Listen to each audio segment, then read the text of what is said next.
As a plant enthusiast, I've grown to love the beauty and versatility of indoor plants, especially begonias. These charming plants have found a special place in my home, and I'm excited to share my knowledge and experience in growing healthy begonias with you. In this video, I'll cover everything you need to know to grow happy and healthy begonias.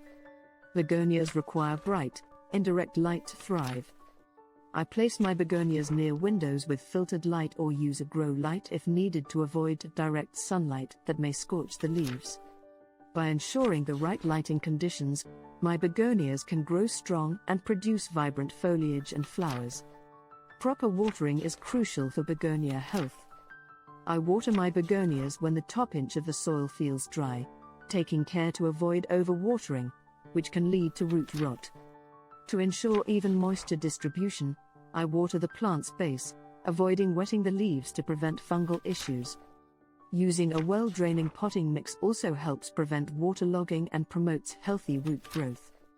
Begonias prefer temperatures between 65 to 75 degrees Fahrenheit, 18 to 24 degrees Celsius, and humidity levels above 50%. I maintain these conditions by using a humidifier or a pebble tray with water, and keeping my begonias away from drafts, air conditioning vents, and heating sources that may cause temperature fluctuations. By maintaining a stable environment, my begonias can grow robust and healthy. Selecting the right potting mix is essential for begonia health. I use a well-draining, peat-based potting mix that provides the right nutrients and aeration for healthy root growth. Additionally, the mix should be slightly acidic, with a pH of around 5.5 to 6.5. I also ensure my begonias are planted in pots with drainage holes, allowing excess water to escape and preventing root rot. Over time, I've learned how to propagate my begonias to keep them thriving and expand my collection, and share this love to others. And I've found propagation from leaf or stem cuttings as an effective way to multiply your begonias. Here are what to do. For leaf cuttings, select a healthy, mature leaf and cut it along with a short section of the petiole. For stem cuttings, choose a healthy, non-flowering stem with at least one leaf node and make a clean cut below the node. Dip the cut end of the cutting in rooting hormone to stimulate root growth, optional. Prepare a small pot with moist, well-draining potting mix. For leaf cuttings, insert the petiole into the soil, while for stem cuttings, plant the cut end with the node just below the soil surface. Cover the pot with a plastic bag or place it in a propagation chamber to maintain high humidity. Place the pot in a warm spot with bright, indirect light, and monitor the soil moisture, keeping it consistently moist, but not soggy. In a few weeks, new roots and shoots will emerge. Once the new plant has developed a robust root system and shows healthy growth, you can gradually acclimate it to normal conditions before transplanting it to a larger pot or its final location. Caring for your begonias involves more than just providing the right light, water, and nutrients. To keep your plants thriving, it's crucial to repot them periodically, ensuring they have ample space and fresh soil for continued growth. In this section, I'll walk you through the key aspects of repotting begonias, including timing, pot selection, and the repotting process itself. Timing: repot your begonias every 1 to 2 years or when they outgrow their containers, usually during the early spring or just before the active growing season. Choosing a pot: select a pot that's slightly larger, 1 to 2 inches in diameter, than the current one, and has drainage holes to prevent waterlogging. Repotting process: water your begonia a few hours before repotting to make the process easier. Carefully remove the begonia from its old pot, supporting the base of the stem and the root ball. Gently tease apart any compacted or circling roots, which will encourage better root growth in the new pot. Place a layer of fresh, well-draining potting mix at the bottom of the new pot, and position the begonia at the same depth it was in the old pot.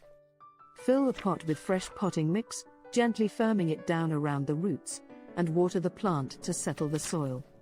As with any plant, begonias may face challenges. Here are some common pests and problems I've encountered, and how I've dealt with them. Spider mites: these tiny, Spider-like pests feed on plant sap, causing yellowing or stippling on the leaves. They can be hard to spot, but you may notice fine webbing on the leaves. Mealybugs, these small, white, cottony insects also feed on plant sap, leading to yellowing leaves and stunted growth.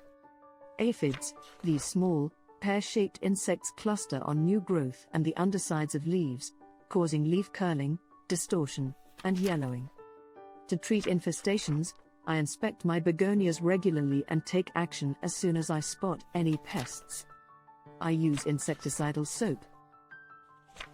You may also use neem oil, or a combination of both, applying according to the product's label. In severe cases, I may prune the affected parts of the plant or use a systemic insecticide. Begonias, although relatively easy to care for, can sometimes be affected by two common diseases, powdery mildew and root rot. Now, let's discuss the symptoms, prevention methods, and management strategies for these diseases to help you maintain the health and vitality of your begonias. This fungal disease appears as white, powdery patches on leaves and stems, causing distortion and stunted growth. To prevent powdery mildew, ensure proper air circulation around your begonias, avoid overhead watering, and keep the foliage dry. This disease occurs when roots are damaged by overwatering or poorly draining soil, leading to the plant's decline and eventual death. To prevent root rot, avoid overwatering, and use a well-draining potting mix. Water only when the top inch of the soil is dry. Keeping your begonias well-groomed and pruned not only ensures they look their best, but also promotes their overall health and vigor. Regular pruning: prune your begonias regularly by removing dead leaves, spent flowers, and any leggy or weak growth.